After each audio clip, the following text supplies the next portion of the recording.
Olá, sejam bem-vindos ao Ponto 3. No programa de hoje vamos falar sobre acessibilidade e discutir seus desafios e oportunidades para a sua promoção. No contexto atual, a acessibilidade pode ser entendida como a garantia de que todas as pessoas, independentemente de suas habilidades ou limitações, tenham condições de acessar e utilizar os espaços físicos, os transportes, as informações, as comunicações e os serviços de forma plena e igualitária. Em outras palavras, isso significa criar ambientes, serviços e tecnologias que possam ser acessíveis por todos, sem discriminação, permitindo que cada indivíduo exerça sua autonomia e participe ativamente da sociedade.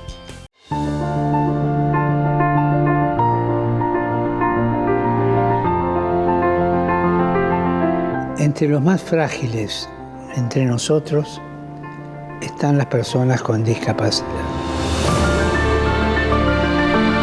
Algunos de ellos sufren un rechazo basado en la ignorancia, basado en los prejuicios, que los convierte en marginados. Las instituciones civiles tienen que apoyar sus proyectos con el acceso a la educación, al empleo y a los espacios donde se expresa la creatividad.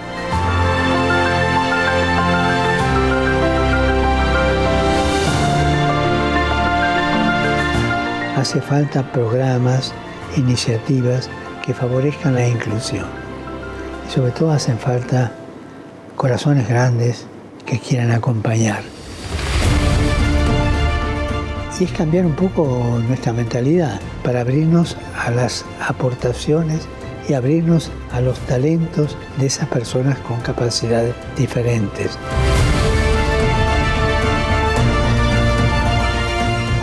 Tanto en la sociedad como dentro de la vida eclesial. Y así, crear una parroquia plenamente accesible no significa solo eliminar las barreras físicas, sino también asumir que hemos de dejar de hablar de ellos y pasar a hablar de nosotros. Oremos para que las personas con discapacidad estén en el centro de la atención de la sociedad y que las instituciones promuevan programas de inclusión que potencien su participación activa.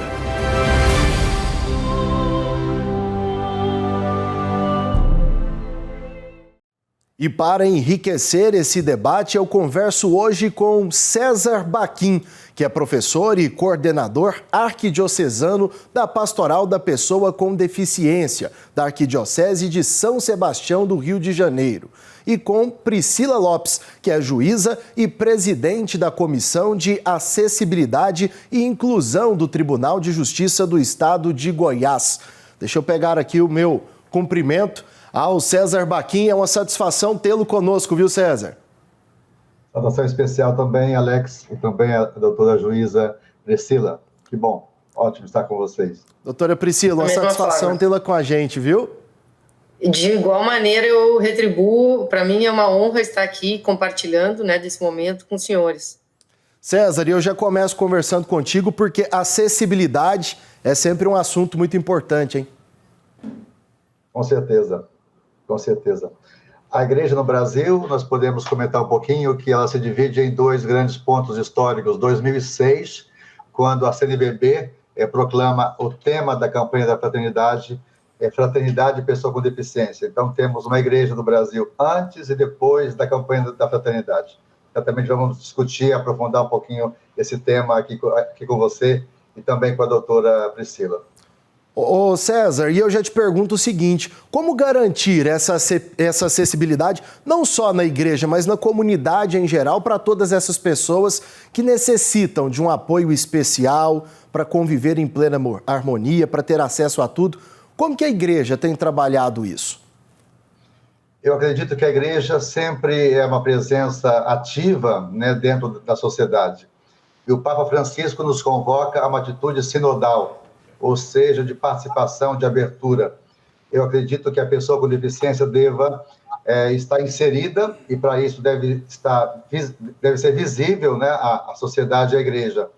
Então, eu acredito que essa abertura da pessoa estar presente e enfrentar os desafios, perder o medo de entrar numa igreja, por exemplo, que não tenha rampa, por exemplo, um cadeirante, a dificuldade de um cadeirante de acessar a um púlpito, a uma igreja. Então, são desafios importantes. Eu acho que a palavra coragem da pessoa com deficiência é fundamental. O século XXI é um tempo moderno, atual, de inovação e de, acima de tudo, de enfrentar desafios. Eu acho que a palavra coragem é fundamental para toda pessoa com deficiência. Perder o medo, perder o preconceito e enfrentar com coragem. E aí é importante eu perguntar, doutora Priscila, sobre a nossa legislação vigente. Quais que são os principais desafios na promoção da acessibilidade hoje? Então, é um tema, para mim, muito caro, né?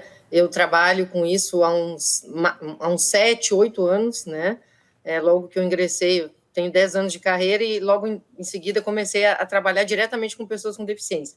Os desafios que eu vejo, assim, que são também chamados, né, muito no universo jurídico de barreiras, eles podem ser de várias ordens. E aqui nós estamos tratando, né, com o Dr. César nessa entrevista, em relação a essas barreiras físicas, principalmente, né, e elas são de grande monta, realmente, porque elas envolvem custos financeiros.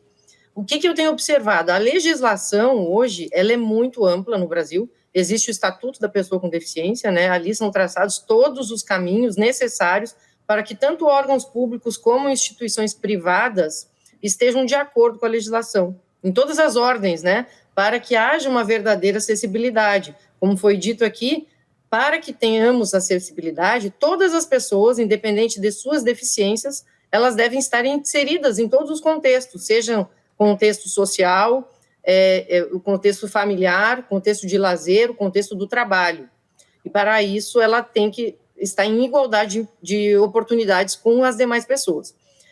A legislação, como falei, é muito ampla e os desafios tanto podem ser físicos, né, arquitetônicos, como foi dito aqui, o professor César falou da possibilidade, a coragem que a pessoa com deficiência tem que ter para chegar, né, por exemplo, na igreja, por exemplo, vamos pegar o exemplo de Trindade, né, da Basílica ali, tem a rampa, né, nós temos acessibilidade, agora, isso foi um caminhar, né, de um tempo longo que foi mostrando que nós estávamos muito atrás nessa questão da acessibilidade. Mas eu quero destacar uma barreira que eu considero, né, um desafio muito grande, que ainda é o desafio atitudinal, que ainda existe, né, que nós temos que lutar muito contra ele, que é o atitudinal e o preconceito.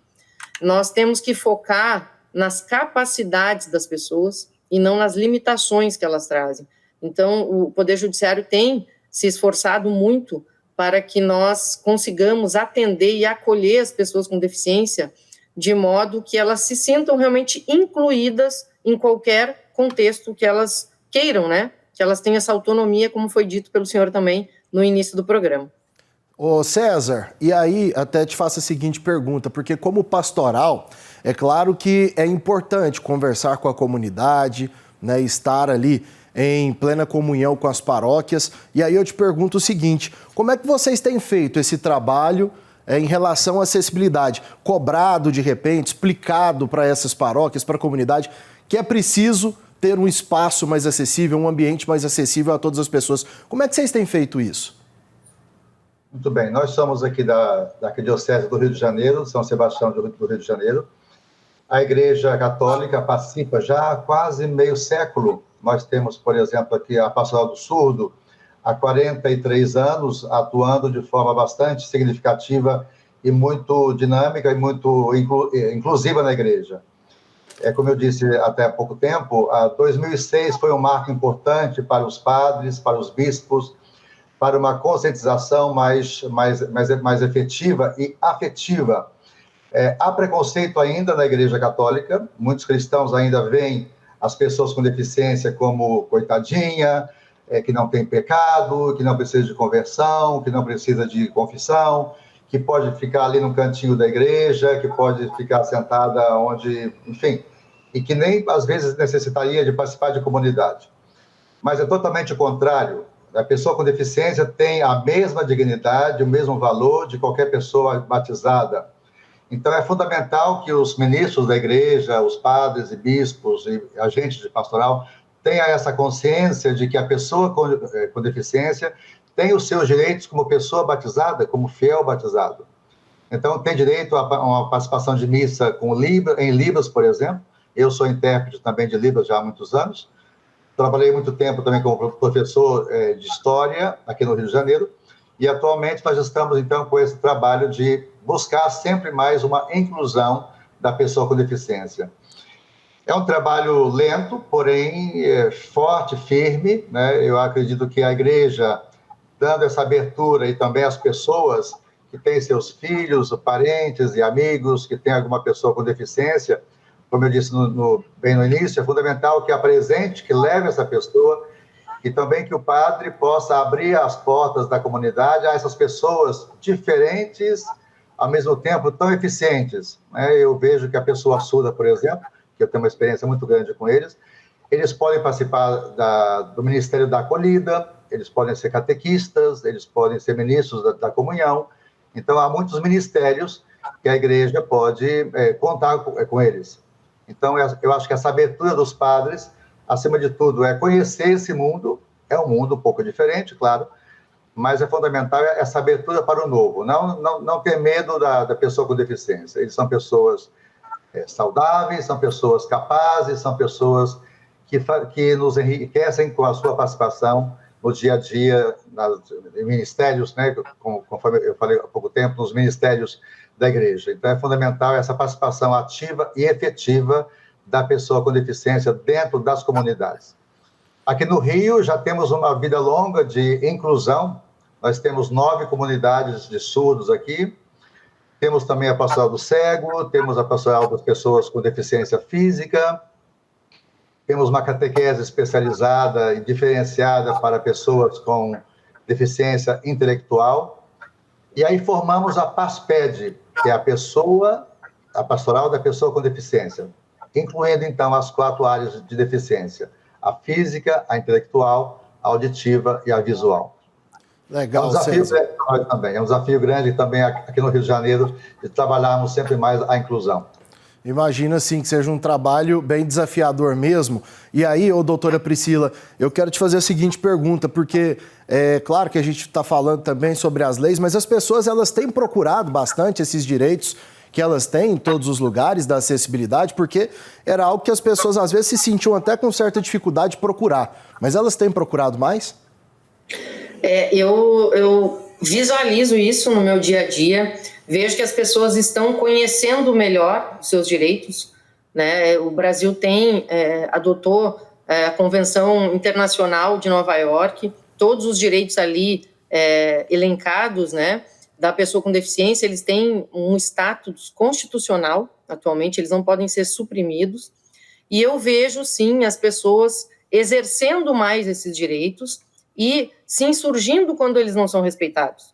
Né? As demandas, sim, existem, tanto demandas cíveis, né, relacionadas a ações preconceituosas, relacionadas a dano moral, quanto demandas também trabalhistas de todas as ordens. Né? Inclusive, eu ressalto o trabalho e o apoio todo que o Tribunal de Justiça do Estado de Goiás tem dado à Comissão de Inclusão e Acessibilidade. Nós temos desenvolvido um trabalho no universo do trabalho mesmo, né, em vagas de trabalho a pessoas com deficiência. Nós temos trabalhado muito por isso, para que essas oportunidades aumentem para pessoas com deficiência, especialmente eu destaco aqui pessoas com deficiência intelectual, e nós desenvolvemos um programa aqui que é institucionalizado, que é chamado Conviver, em que nós oportunizamos a pessoas adultas com deficiência intelectual, mediante parcerias com diversas outras instituições, a APAI, a ASDAUM, outras também, comunidade de surdos, que queiram desempenhar o trabalho, o primeiro emprego no Poder Judiciário, e isso tem dado muito certo, né? Nós temos tido experiências extremamente gratificantes, e eu percebo que conviver com as pessoas com deficiência, né, assim como a lei, né, define, enriquece muito a diversidade no ambiente de trabalho, mostra que todos nós temos potencialidades que nós devemos oportunizar e não pensar, como o professor César também trouxe, que são pessoas coitadinhas, que devem ser tratadas diferentemente. Não, elas entram no universo do trabalho, por exemplo, ali, elas desempenham funções como quaisquer outras, né, e são tratadas, respeitadas, e elas descobrem oportunidades e talentos que não conheciam, né? Então, eu entendo que hoje em dia, os direitos são mais divulgados, são mais conhecidos, as pessoas lutam mais por eles, e os órgãos públicos, conscientes ou não, e as instituições privadas também, têm que correr para se adequar ao que a legislação está exigindo, né? Não deveríamos, se fôssemos parar para pensar na questão ética, moral e religiosa, ter que desempenhar, né, os órgãos públicos e empresas privadas, melhorias para pessoas com deficiência, simplesmente porque está na lei, porque se não forem desempenhadas, sofrerão sanções.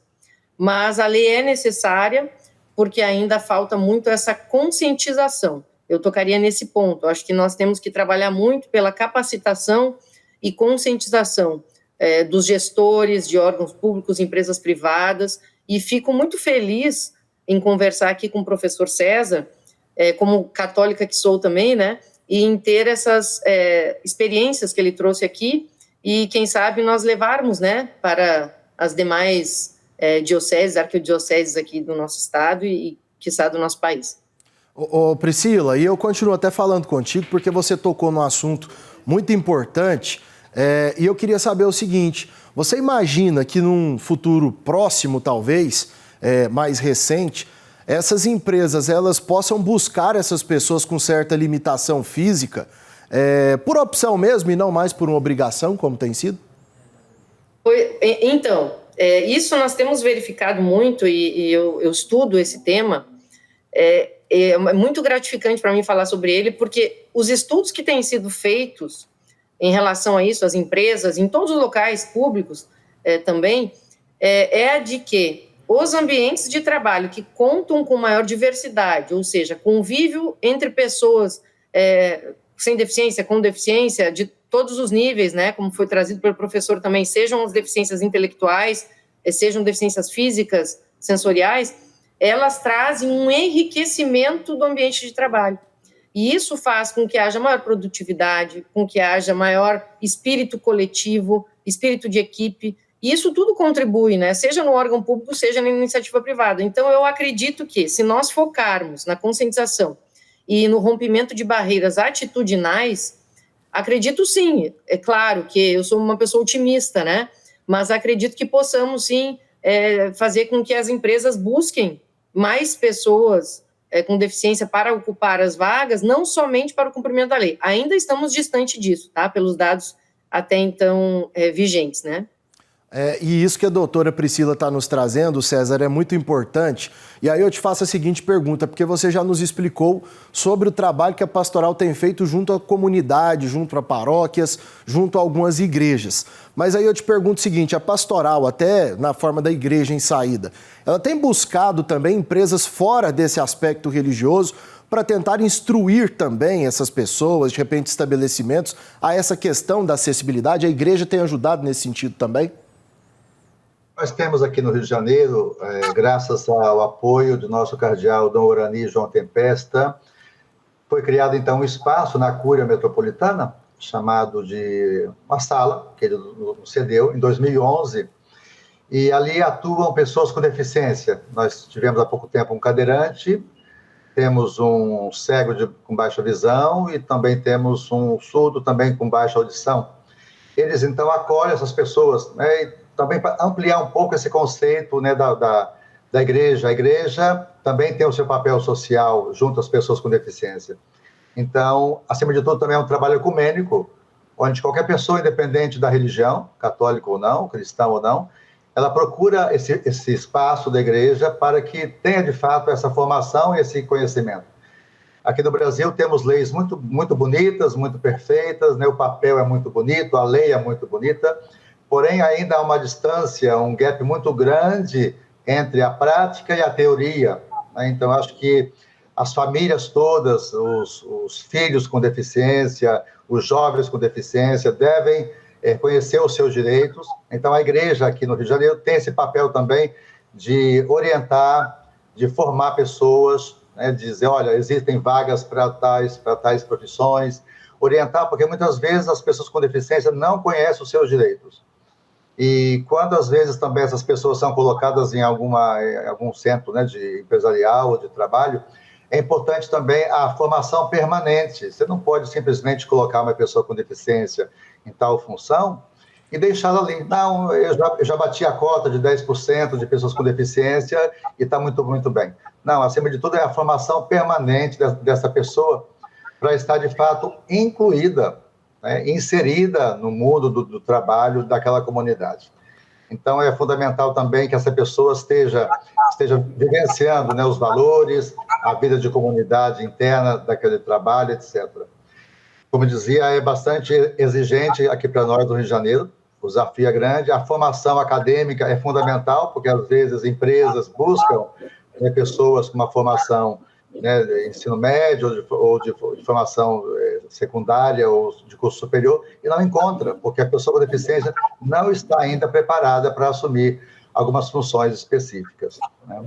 E é importante conscientizar essas pessoas, né, César, em relação também a essa questão da deficiência, ela não ser um critério de seleção ou não, né? É importante que sejam observados outros requisitos.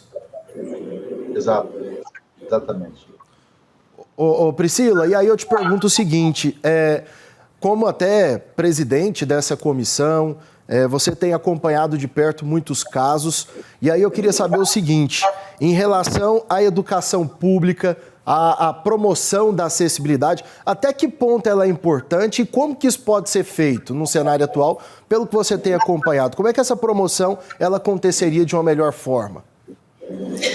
Na questão educacional, hoje, nós temos um desafio grande, né? Porque nós queremos hoje, né? O que se busca é uma escola única, né? Uma inclusão total, assim, ou seja, o aluno com deficiência deve ser incluído numa escola de ensino regular e não termos mais essas escolas especiais, né? Se busca muito isso. Contudo, ainda não há uma estrutura estatal adequada para receber a todos, né? Porque existem certos graus de deficiência que requerem uma atenção especializada maior, que ainda eu enxergo ainda como ainda está bem aquém do que nós precisamos, vamos dizer assim.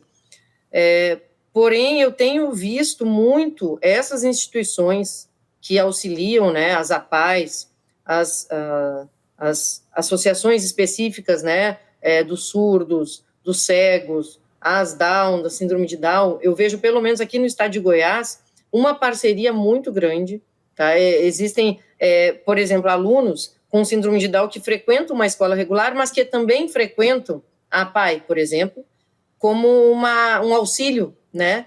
Então, eu vejo que hoje, nós, o que seria a situação ideal seria, né, que tivéssemos todos os profissionais capacitados para receber todos numa escola única.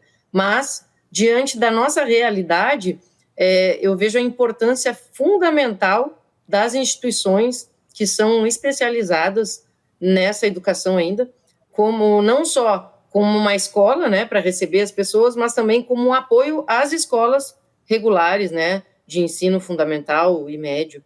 Então, eu ainda vejo como uma caminhada que está iniciando para essa educação totalmente inclusiva. E eu já te agradeço, viu, doutora Priscila, pela oportunidade de conversar contigo, pelo tempo que a senhora tirou também para conversar com a gente sobre esse tema tão importante.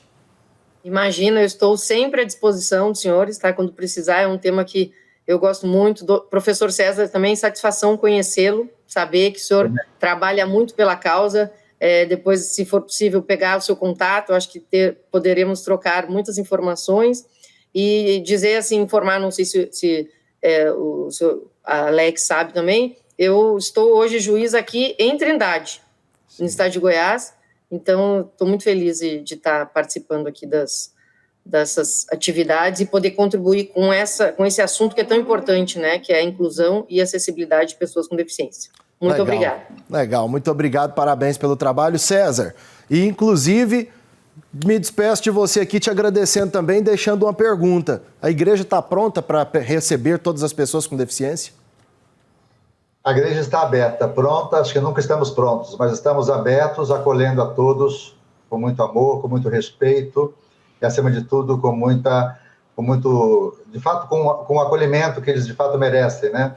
Eu acho que essa abertura, sem medo da pessoa com deficiência, né? Acolhê-la, ouvir a pessoa com deficiência, conhecê-la, olhar nos olhos da pessoa com deficiência, abraçar essa pessoa, ela é irmã, ele é irmão nosso. Então a igreja é sinodal, é uma igreja que abre para a participação. Foi um prazer grande também conhecer a doutora Priscila, Alex, e aqui no Rio de Janeiro está aberto também. Temos um site, pasped.org.br, e ali temos as atividades todas do Fórum Permanente da Pessoa com Deficiência, das 3 pastorais específicas, e também o Rio está aberto para ajudar, para acompanhar alguma pastoral que queira desenvolver o seu trabalho na paróquia ou na diocese aqui do Brasil. Foi um prazer grande também conhecê-los. Legal, obrigado, agradeço ao César pela oportunidade de conversar com ele aqui no Ponto 3 e vamos fechando o programa, esta edição do Ponto 3, falando sobre esse assunto tão importante e cabe a todos nós fazer do mundo ele mais acessível a todas as pessoas com qualquer deficiência, qualquer dificuldade que seja física ou mesmo mental. Agradeço você pela companhia, a gente volta numa próxima oportunidade. Tchau, tchau.